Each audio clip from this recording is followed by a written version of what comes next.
Pues el Señor nos da una buena iniciación para esto, para el odio y la venganza. Entendamos que una de las razones a propósito de los hermanos separados, por la cual los libros de los Macabeos no están en la Biblia de los hermanos separados, es porque el libro de los Macabeos nos presenta la historia de un ejército de Dios que es fiel, que nunca se separa aunque los reyes sean infieles. Y obviamente que esto no le interesó a Martín Lutero, porque él decidió separarse de la obediencia de la iglesia, porque la iglesia estaba en pecado. Entonces decidió serle infiel a la cabeza y fundó su propia tienda. Pero mire que los libros de los Macabeos niegan eso, porque no se puede retirar uno de la casa simplemente porque la cabeza está en pecado. Al contrario, es cuando más se debe quedar. Es como cuando una persona tiene una parroquia que queda a 3 cuadras de la casa, su parroquia, o a 20 cuadras, su parroquia, y se va de la parroquia porque el padre no es lo suficientemente bueno para usted. Entonces se va. ¿Y qué está haciendo ahí? Haciendo lo que no debe, porque uno no tiene que centrar la fe en la persona, sino en el templo. Y por eso decía aquí, atendían al templo por encima de sus mujeres, por encima de todas las cosas humanas. El templo estaba primero, porque Dios está primero. Entonces no somos los hombres, sino que es Dios siempre primero. Y aquí viene la enseñanza de los Macabeos. Por eso los Macabeos nunca fueron a vengarse de nadie. Ellos fueron a hacer respetar el templo. Y miren que todas las guerras de los Macabeos no eran por defender las mujeres y los niños y los ganados, y era por defender la fe y por defender que no fueran a tocar las cosas sagradas del templo. Y obviamente que al salir a defender esas cosas, lo demás llegaba por añadidura. Porque si uno defiende el templo, defiende la verdad y se entrega completamente a Dios, Dios le protege todo lo de uno. O sea que es obvio que si uno se va por Dios primero, Dios cubre lo demás. Por eso es que tenemos que tener las prioridades al derecho. Hay muchas personas que les cuesta mucho trabajo entregar su vida y sacrificar las cosas que les gustan, que generalmente son pecado, porque no son capaces de entregarle todo a Dios. Y por lo tanto nunca sus vidas tienen sentido y jamás tendrán interior. Pueden tener un éxito exterior. Hay mucha gente que se realiza en el mundo, en muchas cosas, pero no se realiza interiormente y está por dentro siempre confundido. ¿Por qué? Porque la prioridad no es la persona, sino que la prioridad no es Dios, sino la persona.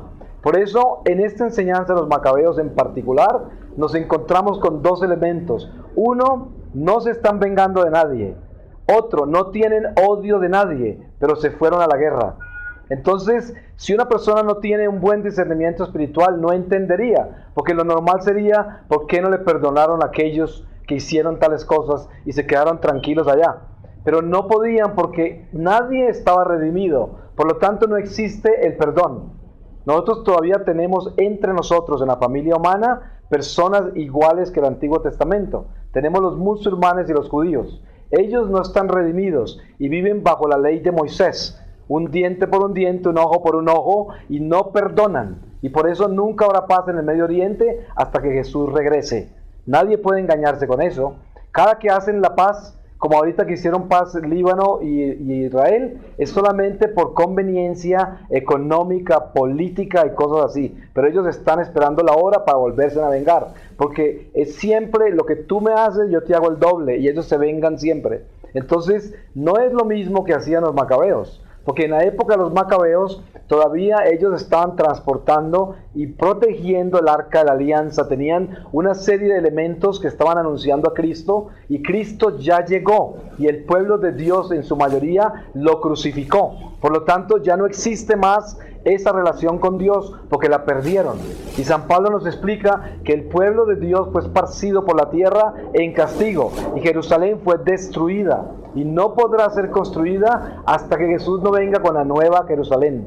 Así de que el pueblo de Dios se convertirá al final, porque es la promesa de Dios. Pero entre tanto, existe todavía esa división entre nosotros y el pueblo escogido, porque nosotros fuimos injertados al árbol de los escogidos. Por eso el Señor nos explica muy bien que nosotros pertenecemos a esos hijos de Abraham que siempre estaban en el pacto, pero venimos de los gentiles y venimos de los separados del árbol y fuimos injertados a él. Por eso encontrando la fidelidad a Dios primero, encontramos la solución a toda la amargura humana que nos lleva a odiar y a vengarnos. Y aquí viene el sentido de esta reflexión. Nosotros construimos nuestra vida humana, en principio, ignorantemente lejos de Dios. Todo ser humano, por bautizado que esté, por iniciado que esté en la fe, tiene que encontrarse con el mundo primero. Y este es el camino del ser humano y por eso se llama el destierro. ¿Por qué se llama el destierro? Porque estamos en Egipto, cada uno de nosotros. La historia del Antiguo Testamento no está separada de nosotros. Es la historia de la fe. Los profetas anuncian a Jesús, pero en nuestra vida particular como almas, cada uno de nosotros comienza por Egipto. Allá estamos al principio. Y somos de Dios, y somos pueblo de Dios, pero estamos desterrados. ¿Por qué? Cristo viene y nos da el bautismo en el agua y el Espíritu, ¿cierto? Y nos da ese fuego del Espíritu Santo para que caminemos con Él teniendo la verdad. Pero nos invita a regresar a la casa. Y para regresar a la casa de Dios con la unción del Espíritu Santo, tenemos que atravesar el desierto de nuestra vida. Y el desierto de nuestra vida es el mismo desierto que recorrió el pueblo de Dios. La única diferencia es que si el pueblo de Dios tenía un Cristo que se manifestaba desde la roca y que les daba agua, y tenía un pan del cielo que venía en forma de maná, y tenía una nube que los guiaba, nosotros hoy tenemos los mismos elementos transustanciados en la Eucaristía y en una doctrina clara y precisa que nos lleva a la casa de Dios. Unas ventajas mucho más grandes de ese pueblo. ¿Pero por qué? Porque Cristo ya vino y nos abrió la puerta del cielo. Pero como almas y como seres humanos tenemos el mismo recorrido para hacer que hizo el pueblo de Dios de antiguo. Y por eso no podemos distinguirnos muchos de ellos, a no ser de que nosotros hagamos lo que también hicieron aquellos que obedecieron en el pueblo de Dios de esa época. Porque todo el que obedeció pasó a la tierra prometida. Pasaron sus generaciones, fueron 40 años y sus hijos alcanzaron a pasar, por lo tanto pasaron ellos los que educaron a sus hijos bien, porque nosotros no morimos. Así de que el que está en Dios no muere. Hay gente que dice, ojalá que la mamá de este hubiera estado ahí para su conversión. No, es que la mamá de este fue un producto tan grande para la conversión de este, que la mamá no está muerta y por lo tanto ahora está más activa en el espíritu para la conversión de ese hijo, ¿cierto? Nosotros no morimos porque somos de Cristo. Y el pueblo de Dios tampoco murió y quedó en el seno de Abraham, que era considerado el limbo, hasta que Jesús llegó y fue el primero que ascendió al cielo, y detrás de él se llevó a todos los santos que estaban en el limbo, que eran los profetas y todos los santos en el seno de Abraham. Hoy nosotros no quedamos en limbo porque no existe ya, porque desde que vino Jesús se acabó, pero encontramos o el purgatorio o la entrada directa al cielo. Pero ya estamos redimidos en ese aspecto de todo el proceso del pueblo de Dios. Entonces, teniendo todo esto en el corazón, porque se nos ha sido dado a cada uno de nosotros, entendamos esto. Estamos en el destierro y estamos por el desierto buscando la Santa Jerusalén del cielo. Ya no vamos para Jericó, ya no vamos a cruzar el río, ya no vamos para la tierra prometida en la tierra, vamos para la tierra prometida en el cielo. Así de que, aunque suene una contradicción decir tierra prometida en el cielo si la tierra pertenece fuera del cielo, estamos hablando del nuevo cielo y la nueva tierra, la Santa Jerusalén. Así de que no es muy diferente el paso que estamos haciendo nosotros al paso que hizo el pueblo de Dios. Por eso San Pablo explica, lo que hizo el pueblo de Dios de antiguo fueron señales para nosotros, fueron advertencias para que nosotros no hagamos lo mismo, porque es el mapa de nuestra salvación. En nuestro corazón anunciamos a Cristo cada uno de nosotros de la misma manera que lo anunciaron los profetas, con la diferencia de que en la esperanza nuestra, al anunciar a Cristo, llevamos el mismo Espíritu de Cristo hablando a través de nosotros. A través de los profetas, el mismo Dios que habló en la zarza a Moisés, le habló también a los profetas y a través de los profetas a su pueblo. Pero hoy, por la Eucaristía, nosotros en Cristo nuestro Señor, tenemos un Cristo vivo, una zarza ardiente en nosotros, porque el mismo Dios que habló desde la zarza ardiente a Moisés, habla a través de nosotros en la Eucaristía y vive en nosotros. Y acordémonos, el pueblo de Dios le pedía y le imploraba a Moisés que no dejara que Dios les hablara, porque se temblaban de miedo de escuchar la voz de Dios. Cuando Moisés bajaba le tenían que tapar el rostro por la luz que tenía, que le había dejado la visión de Dios. También hasta los animales que se acercaban a la zarza ardiente se morían. Y hoy tenemos la Eucaristía, que es la misma voz de la zarza ardiente, el mismo Dios, el mismo ser superior que nos creó. ¿Y cuánto de eso sabemos nosotros? Cuando si la gente supiera que hasta los animales se morían al lado de la zarza, piensen hoy cuando la gente se para al lado del tabernáculo y se pone a hablar de las cosas que hizo en la cocina de la casa, y está al frente de la zarza ardiente donde la gente tenía miedo de morirse y se morían los animales. Así de que entendamos, nosotros estamos viviendo hoy una experiencia de Dios mucho más grande y de muchas más responsabilidades. Entonces, ¿a dónde voy yo con el odio y la venganza? No hay posibilidad que en el corazón de un hombre redimido en Cristo nuestro Señor pueda haber ninguna posibilidad de albergar odio o venganza. El odio o la venganza, ambos elementos son espíritus. El odio es un espíritu y la venganza es otro espíritu. Porque el odio y la venganza tienen que ver con el contrario a dos virtudes. Y cuando una virtud se pierde, se convierte en vicio y por lo tanto se convierte en pecado. Y todo pecado es un espíritu del mal. Vivo es una persona viva. Es como el humo, el cigarrillo, es un espíritu. Y es un espíritu vivo, vive. Y está con usted acompañándolo a fumar, ¿cierto? Es como todo vicio. Cualquier vicio que usted tenga es un espíritu vivo que está con usted acompañándolo. El espíritu del alcohol. Y con esto no demonizo el alcohol, porque todo en moderación. El vino es parte de nuestra alimentación, pero uno no necesita tomarse 10 copas de vino, ¿cierto? Se toma 1 o 2 copas de vino con el alimento y es santo. Usted se reúne con su familia y toma 1 copa de vino para celebrar un momento, es santo. En las bodas de Caná está el ejemplo perfecto. Pero cuando ya el hombre abusa de las cosas, entra en el pecado, la glotonería, entra en los pecados que son la pérdida de virtud. Y en ese momento hay espíritu del mal vivo y presente en nuestra vida. Tiene socio, tiene compañía. Por lo tanto, su vida cambia completamente porque usted ya no es libre y está esclavo a sus vicios. ¿Qué pasa con el vicio? Cuando el hombre pierde el amor y pierde la caridad, entra el espíritu del odio.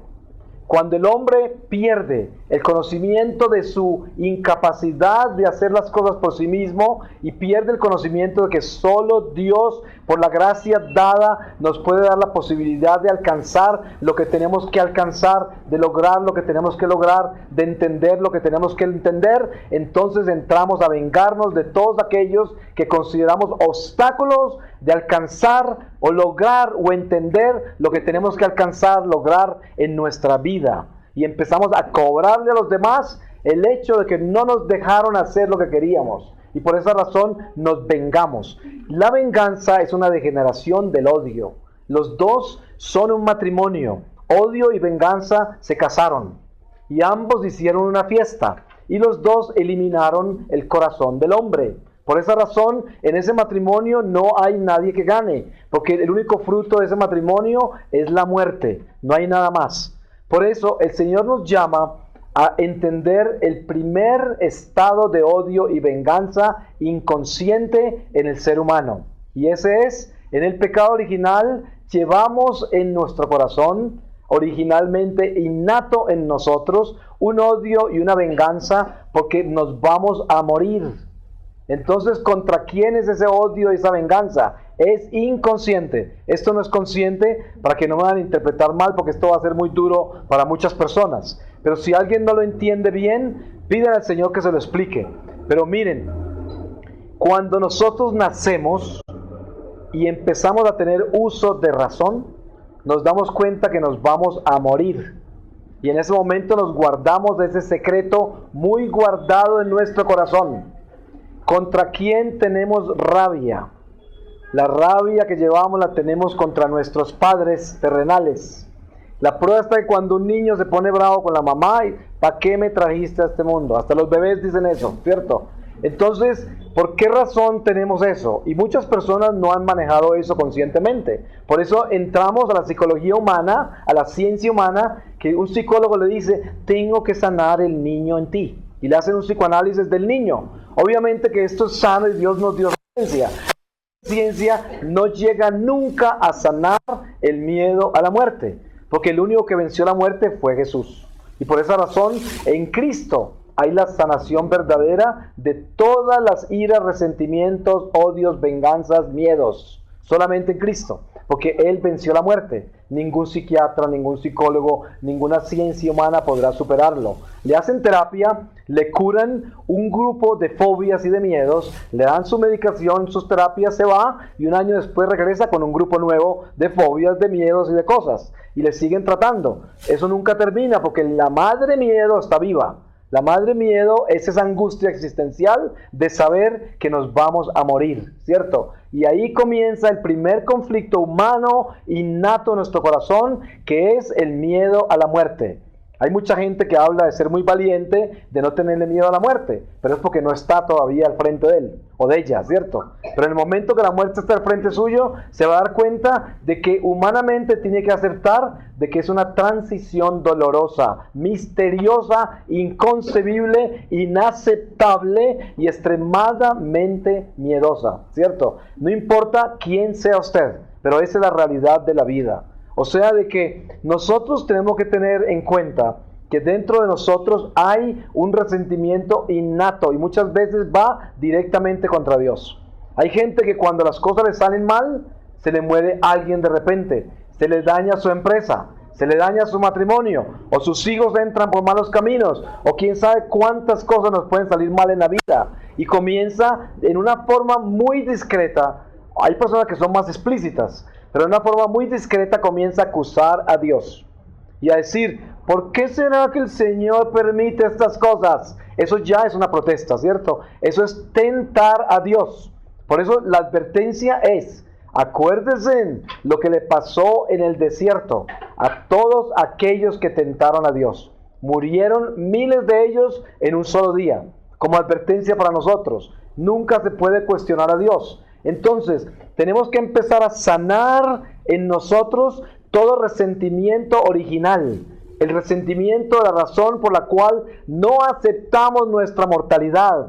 Y esto está innato en nosotros guardado. Entonces, ¿qué sucede? Hay en nosotros un miedo. Y ese miedo actúa con violencia a veces. Por el miedo a morir, tenemos miedo a perder nuestros seres queridos.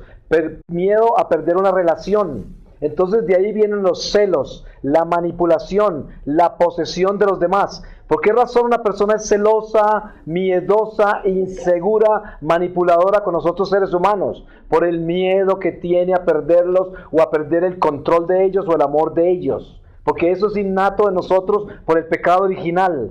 Si una persona no comienza a sanar todas estas heridas, nunca podrá liberarse del odio y la venganza. Porque si una persona tiene un ser querido, lo posesiona, lo cela, lo manipula y lo trata de imponer su forma de amar humana, entonces el día que esa persona no obedezca a estas exigencias, usted crece en odio y termina creciendo en venganza. Si esa persona se va, lo deja, lo abandona y no le obedece.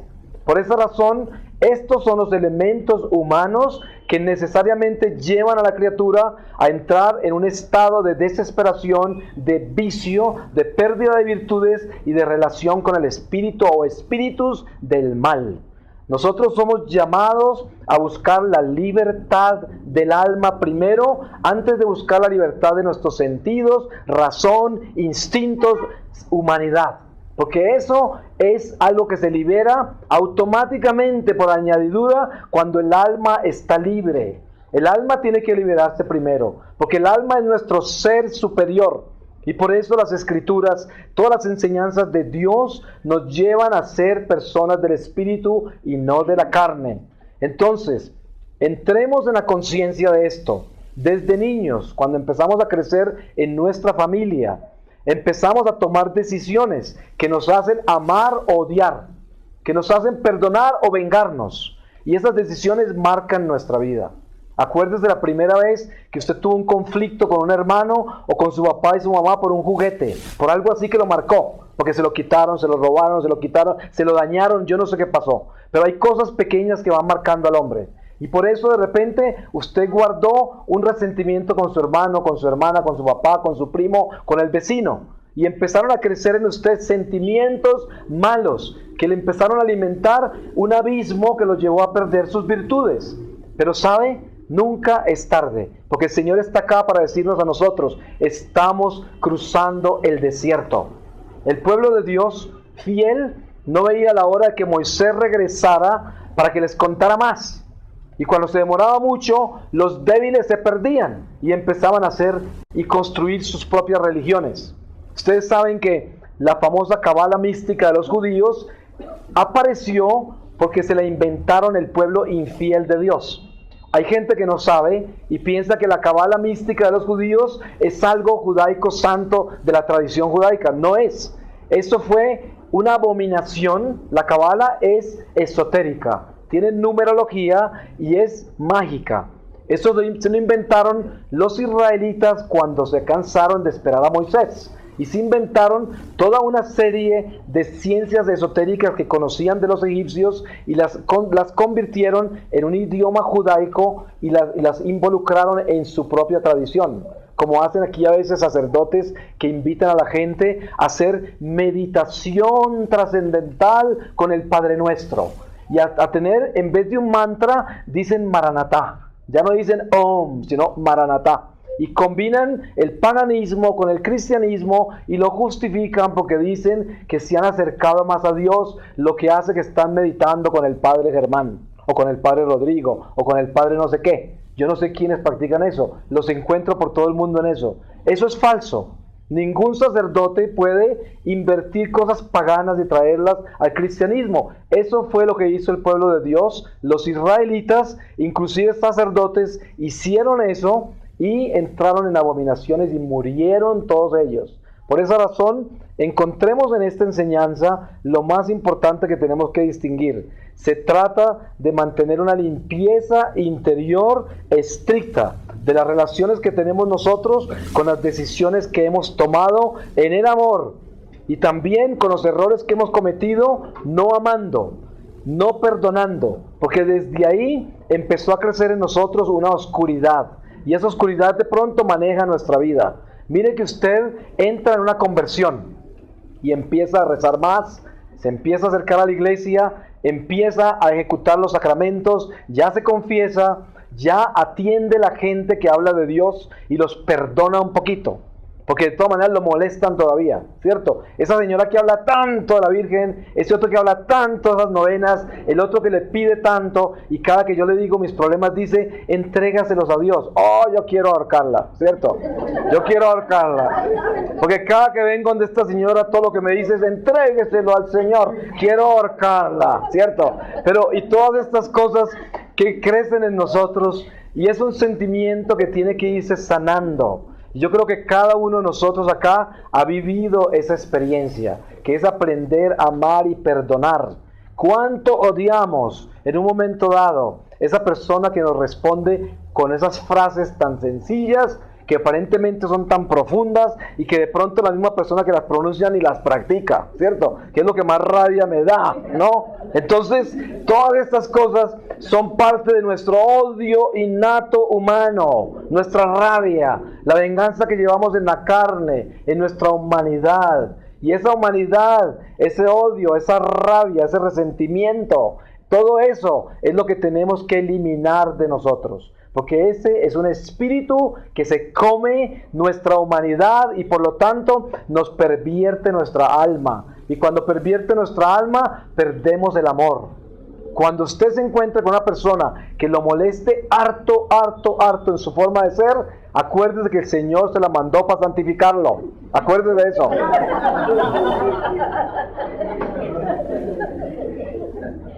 Y por esa razón, si estamos en un verdadero crecimiento espiritual, es como una persona, mira, hay gente que se casa por vanidad.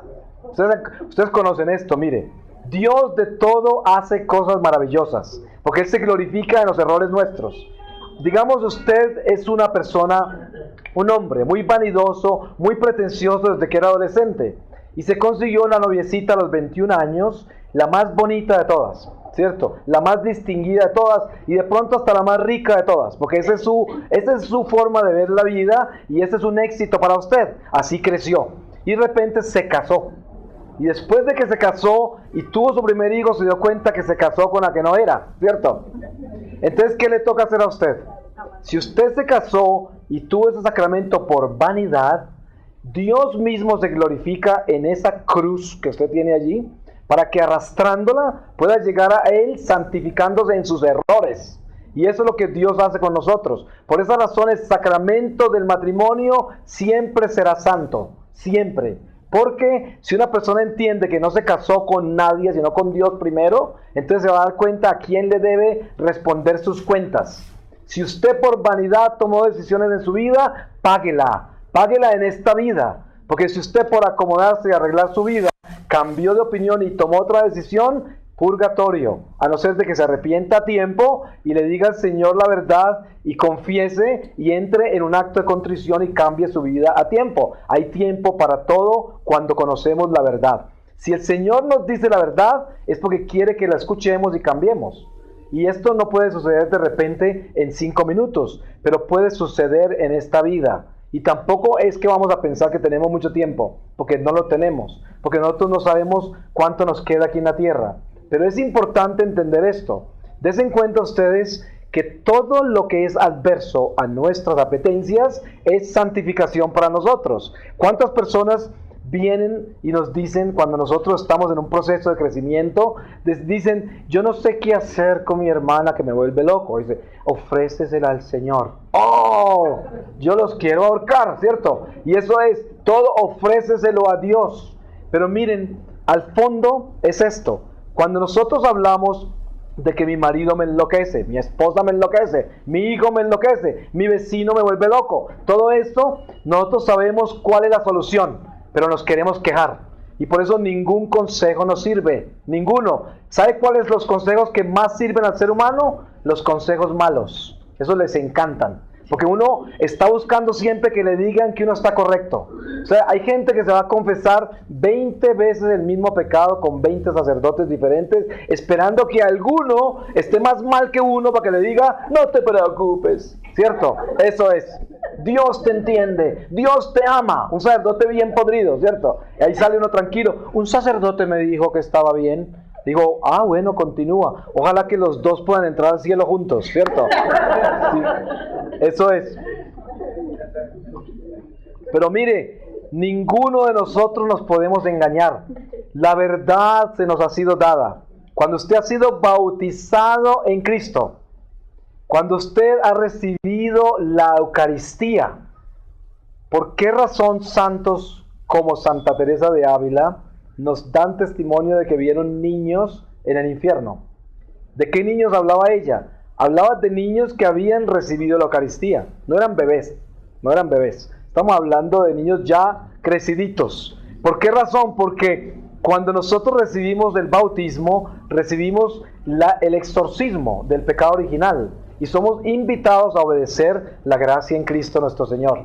Pero cuando más adelante, habiendo sido usted escogido para la gracia suprema, que es el poder recibir el cuerpo y la sangre de Cristo vivo, la Eucaristía, y llega a su primera comunión, desde que recibió la primera comunión, desde ese día se acabaron todas las excusas, porque Cristo vivo, Dios vivo en usted, se hizo hombre entre usted también, y esa carne y esa sangre de Cristo corrió por sus venas, y usted recibió la absoluta sabiduría para distinguir indudable, inconfundiblemente entre el bien y el mal. No tiene ninguna excusa. Y por lo es a partir de ese momento de recibir la primera comunión, toda decisión que toma usted está eternamente presente ante el tribunal del Señor y también está eternamente presente ante los sacramentos que usted puede recibir durante la vida terrenal, donde usted puede entregarle al Señor sus pecados,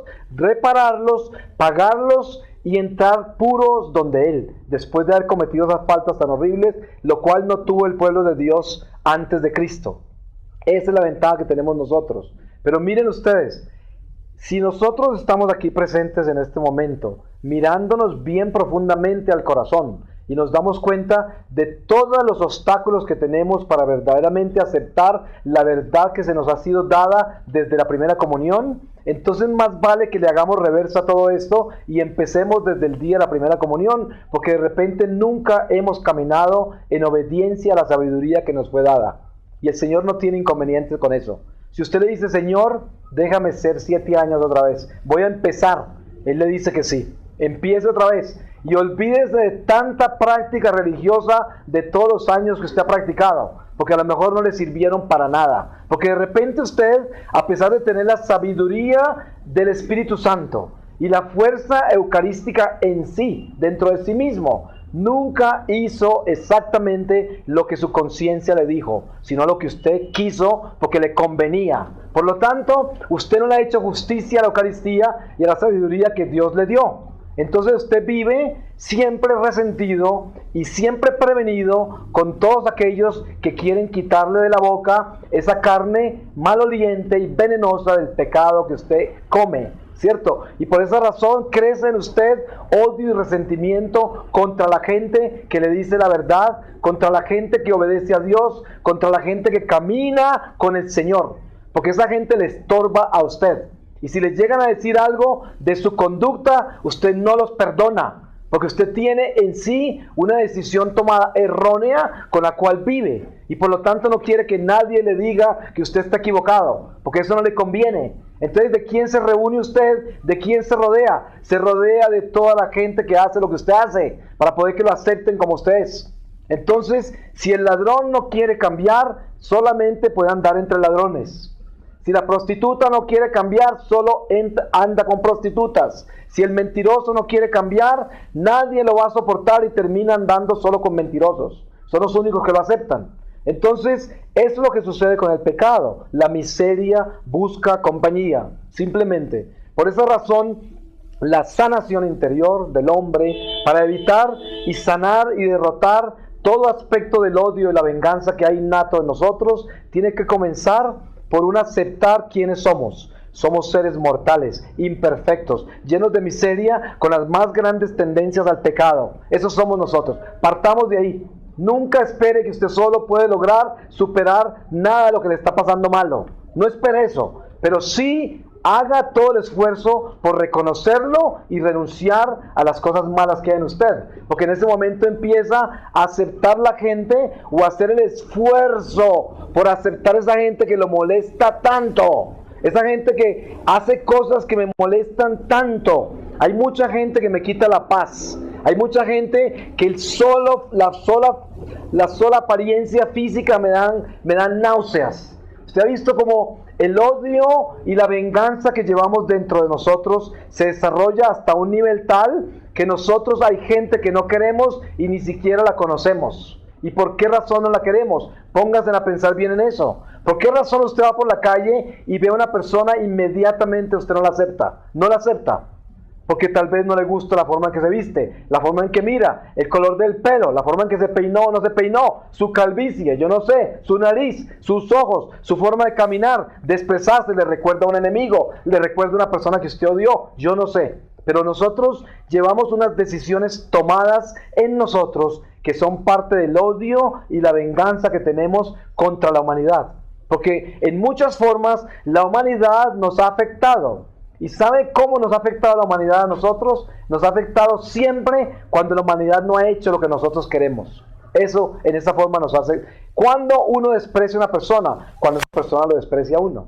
Y cuando a veces desprecia a una persona a uno sin que lo haya despreciado a uno, cuando a esa persona no le gusta a uno, porque simplemente no le gustó. Y cuando a uno no le gusta a una persona, piense usted por qué no le gustó. Pues simplemente porque usted tiene una serie de resentimientos en usted y de odios y de venganza con ciertos individuos que lo separan del amor para ciertas personas. Y acordémonos de esto, si uno tiene, aunque sea una sola persona en la vida que usted no acepta completamente, no podrá entrar al cielo. No podrá entrar al cielo. No puede entrar. si usted no tiene completamente su corazón entregado al amor incondicional a toda la humanidad, nunca podrá entrar a la gloria de Dios, porque a la gloria de Dios no entra nadie que tenga ni siquiera una gota en contra de su hermano, de ninguno. Y acordémonos de esto, que es la verdad, es la realidad eterna. Por eso hay tanto gente santa en el purgatorio, esos que caminaban como santos. ¿Por qué? Porque tenemos que tener caridad, amor y compasión con todo el mundo. No es solamente con las personas que nos quieren, que nos apoyan, con los que servimos bien, con los que nos sirven bien. Es con todo el mundo. Y esta es la prueba más grande, más difícil, más increíble. Esa es la prueba de la ganancia de la gloria eterna. ¿Ustedes creen que la gloria eterna se gana simplemente con decir Jesús es mi Señor? No. El Señor dijo, cuando vienen y me dicen Señor, Señor, eso no quiere decir que pertenecen a mí. Eso no quiere decir. ¿A cuánto les digo, váyanse de mi lado, no los conozco, nunca los he visto? Y siempre dijeron que eran de Cristo. No es suficiente. Por esa razón, nosotros estamos aquí no actuando como protestantes. No estamos diciendo acá, basta con que digas que el Señor es tu Señor y ya te vas para el cielo. No, no, no. Primero se le da el señorío al Señor y después actuamos como que le dimos el señorío al Señor, ¿cierto? Porque es que una cosa es darle el señorío a Dios y otra cosa es obedecerle. Ustedes saben que Satanás le dio el señorío a Jesús. Claro, él sabe que Él es el Señor. Eso es darle el señorío, aceptar que Él es el Señor. Pero otra cosa es obedecerle a ese señorío y actuar como tal. Esas son dos cosas diferentes. Por esa razón, recorramos nuestra vida, hagamos un acto de contrición profundo en este momento con la ayuda del Espíritu Santo y pidamos al Señor que nos muestre desde nuestra infancia todas las áreas que nosotros pervertimos con el odio, todos los momentos de venganza y todo lo que llevamos en nuestro corazón totalmente resentido y pervertido por la falta del amor. Pidamos al Señor que nos limpie nuestros ojos y nuestro corazón cuando caminamos por la calle y pensamos que somos mejores que los demás. ¿Ustedes se imaginan la maldición tan grande que es uno creerse de mejor familia? Es una maldición. Usted está maldito por sí mismo. Porque el día que usted entre al frente del Señor, le va a mostrar que esa persona que usted creía que era de una familia inferior a la suya, está en la puerta del cielo con inciensos así y usted no puede entrar.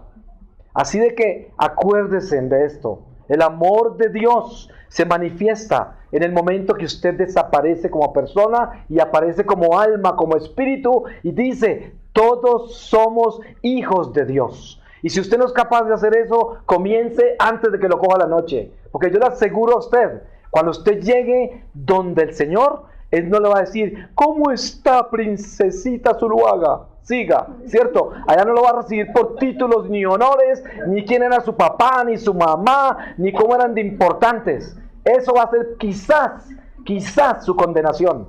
Porque de pronto con eso usted humilló a la gente, se sintió mejor, caminó así por el frente de ellos, los miró mal, los despreció. Ojo con eso. Mire, ese es el peor veneno de los seres humanos. Gente que tiene títulos distinguidos porque estudiaron en las universidades más increíbles y vienen con los pechos altos y todo esto. Dios mío, están en la puerta del infierno si creen que con eso van a triunfar. No. Y no estoy demonizando el honor y la dignidad de una familia. No, hay familias dignas y honorables que han hecho cosas en la vida, que han dado el honor y el ejemplo a generaciones enteras de gente honesta, de gente trabajadora, de gente luchadora por la sociedad, y son gente digna y honorable. Pero eso no nos hace a nosotros mejores que nadie. Somos honorables y dignos únicamente porque Dios nos dio la gracia de ser honorables y dignos, únicamente por eso. No por lo que hizo mi abuelo, ni mi tatarabuelo, ni mi papá, ni mi mamá, ni mis hermanos, sino por lo que hizo Dios conmigo y con mi familia y con mis generaciones. Por lo tanto, nadie es digno de la honorabilidad y la dignidad que recibió. Nadie.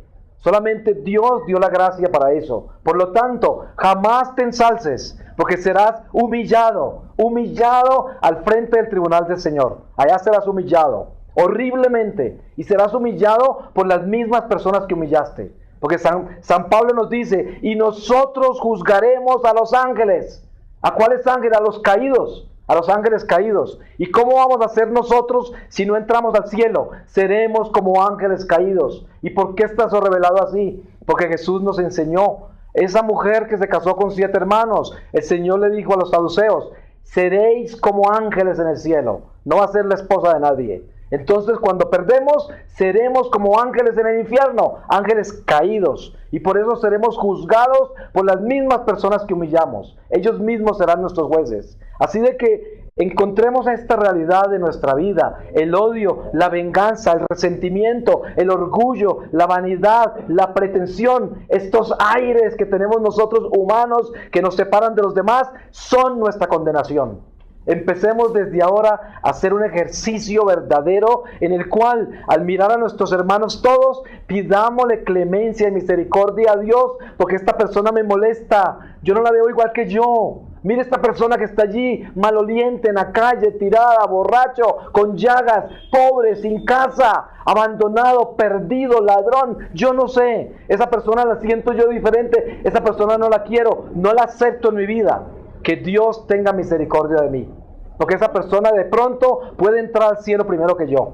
Así de que acordémonos de esto y pidámosle compasión al Señor hoy mismo, para que se acabe el odio, la venganza, para que se acabe el orgullo y la vanidad en nosotros. Nada más nos podrá entrar al cielo. Olvídense, por ser muy buenos católicos, en la misa del domingo, dar limosnas por allá a los pobres miserables. De pronto abrimos la ventana del carro rápido para que la mano no me toque a quien estoy dando la limosna, ¿cierto? De repente hacemos grandes obras de caridad por esos pobres miserables que no tienen los privilegios que yo tengo. Ayudémosles, pobrecitos. No, eso es orgullo. El dinero no se entrega así, la caridad no es así. Esos pequeñitos de Dios que no tienen alimento, que no tienen sustento, que no tienen el apoyo de las cosas naturales que nosotros tenemos, de repente son los preferidos de Dios. Y por esa razón nosotros tenemos que transformar nuestra vida de verdad. Y aprendamos a amar a toda la gente. Y cada que usted esté al frente de un ser humano que usted no pueda aceptar,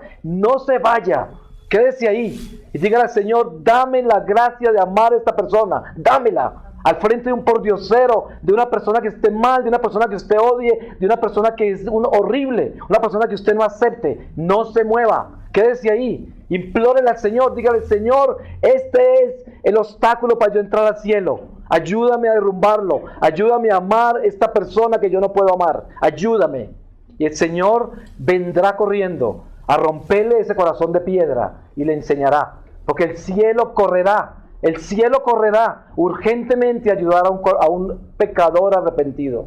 El cielo llueve, se abren las esclusas del cielo y viene el agua del cielo a inundarnos a nosotros. Se abren todas las esclusas. Los ángeles corren, los santos corren, la Santísima Trinidad nos invade. Cuando uno se para a pedirle clemencia al Señor y decir: estoy perdiendo el cielo porque no puedo amar a esta persona. No la acepto en mi vida, no soy capaz de perdonarla, me siento mejor que ella, me siento de mejor familia, me siento más distinguida que ella, no me gusta su ropa, la forma en que se tiñó su pelo, los zapatos que lleva, todas las cosas no me gustan, me molestan, van en contra de todo lo que yo quiero, en contra de todo lo que yo he buscado en mi vida. Ayúdame, Señor. Ese es el momento. Si no hacemos eso, nunca entraremos a la gloria de Dios. Y no se van a engañar, esa es la verdad.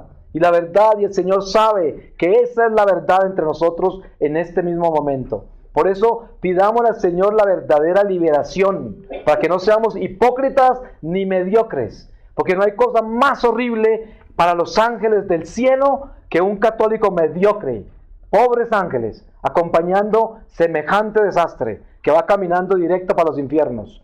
Nosotros no podemos engañarnos. Y démosle fuerza a los ángeles de Dios para que nos ayuden a alimentar nuestras virtudes y que nuestras virtudes sean la gloria de Dios, porque se iluminan en nosotros y a través de nosotros, así como la sombra de Pedro sanaba a los enfermos, que las virtudes enriquecidas en nosotros sanen a todo el mundo, que nosotros tengamos contacto a toda la gente, que nosotros seamos luz de la tierra, sal de la tierra, que no seamos veneno de la tierra. Pidámosle al Señor su palabra, para que en esta palabra el Señor complete lo que falta. Y el Señor me lleva a Efesios 4:1. Consérvese la unidad de espíritu. Yo pues, que estoy entre cadenas por el Señor, os conjuro que os portéis de una manera que sea digna del estado a que habéis sido llamados, con toda humildad y mansedumbre, con paciencia, soportaos unos a otros con caridad, solícitos en conservar la unidad del espíritu con el vínculo de la paz, siendo un solo cuerpo y un solo espíritu, así como fuisteis llamados a una misma esperanza de vuestra vocación. Uno es el Señor, una la fe, uno el bautismo, uno el Dios y Padre de todos, el cual es sobre todos y gobierna todas las cosas y habita en todos nosotros. Si bien a cada uno de nosotros se le ha dado la gracia a medida de la donación gratuita de Cristo, por lo cual dice la Escritura, al subirse a lo alto llevó consigo cautiva o como en triunfo a una grande multitud de cautivos y derramó sus dones sobre los hombres. Mas ¿por qué se dice que subió, sino porque antes había descendido a los lugares más íntimos de la tierra?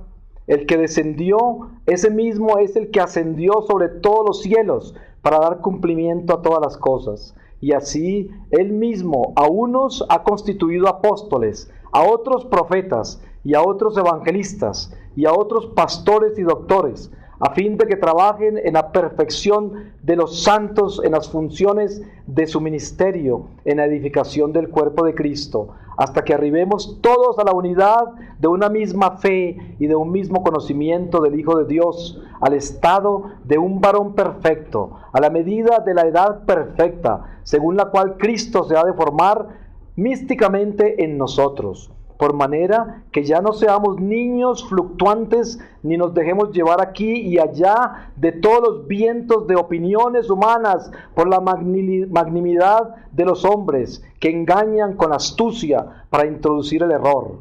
Antes bien, siguiendo la verdad con caridad, en todo vayamos creciendo en Cristo, que es nuestra cabeza, y de quien todo el cuerpo trabado y conexo entre sí recibe por todos los vasos y conductos de comunicación, según la medida correspondiente a cada miembro, el aumento propio del cuerpo para su perfección mediante la caridad. Palabra de Dios.